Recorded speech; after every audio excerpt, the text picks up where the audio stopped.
আসসালামু আলাইকুম। এটিএন বাংলার সংবাদে সবাইকে স্বাগত জানাচ্ছি। আমি ওয়াহিবা রাইয়ান। আন্তর্জাতিক গুম প্রতিরোধ দিবস আজ। গুম হওয়া থেকে দেশের সব নাগরিকের সুরক্ষা দিতে বৃহস্পতিবার গুম বিরোধী আন্তর্জাতিক সনদে স্বাক্ষর করেছে বাংলাদেশ। দিবসটি উপলক্ষে আজ রাজধানীতে সমাবেশ করেছে বিভিন্ন সামাজিক ও মানবাধিকার বিষয়ক সংগঠন। এসব সমাবেশ থেকে দেশের সন্ত্রাস দমনের নামে গুমের নির্দেশদাতা হিসেবে শেখ হাসিনার দৃষ্টান্তমূলক বিচারের দাবি জানিয়েছেন ভুক্তভোগীরা। তারা বলেন, গোয়েন্দা সংস্থা ডিজিএফআই এর সাবেক শীর্ষ কর্মকর্তা জিয়াউল আহসান সহ র্যাব এবং পুলিশের যেসব কর্মকর্তা এমন মানবতা বিরোধী কর্মকাণ্ডের সাথে জড়িত তাদের শাস্তি নিশ্চিত করতে হবে। কেন্দ্রীয় শহীদ মিনারে আন্তর্জাতিক গুম প্রতিরোধ দিবস উপলক্ষে আয়োজিত মানববন্ধনে আয়না ঘরের মতো টর্চার সেলগুলোর বিস্তারিত তথ্য দেশের সামনে তুলে ধরার দাবিও জানান নিখোঁজ ব্যক্তিদের স্বজনরা। আয়নাঘরকে যাকে আপনারা বলেন, তার 4টা সেলে ছিলাম। প্রত্যেকটা সেলের মধ্যে শত শত নাম। কোথায় ওরা?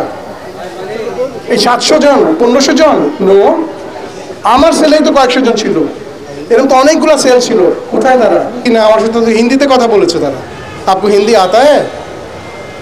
সো বুঝতেই পারছেন, একটু বেশি আমি কিছু বলতে চাচ্ছি না যে কোত্থেকে আসছে, কি জন্য আসছে। শুরু থেকে শেষ পর্যন্ত যারা গুম, অপহরণ, খুন, রাষ্ট্রীয় সন্ত্রাসের জন্য দায়ী, তাদের সবাইকে আমরা আইনের আওতায় সবাইকে দাঁড় করাতে চাই। এই ধরনের স্বৈরাচার, এই ধরনের অমানবিক আচরণ প্রশাসনের যেখানে থাকেন, রাজনীতির যেখানে থাকেন, সমাজের যেখানেই বসবাস করেন, এগুলোকে ঘৃণা করতে পারতে হবে।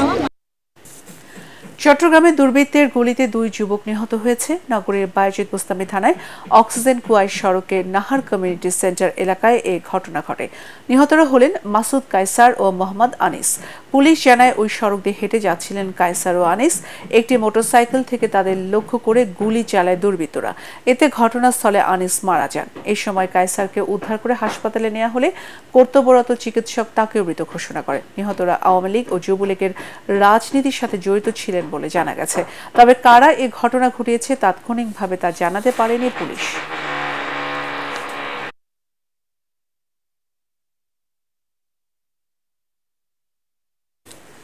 পরবর্তী সংবাদ দেখার আমন্ত্রণ জানিয়ে এখনকার মতো শেষ করছি। এটিএন বাংলার সংবাদ ইউটিউবে দেখতে ব্রাউজ করুন youtube/ATN Bangla News। ধন্যবাদ।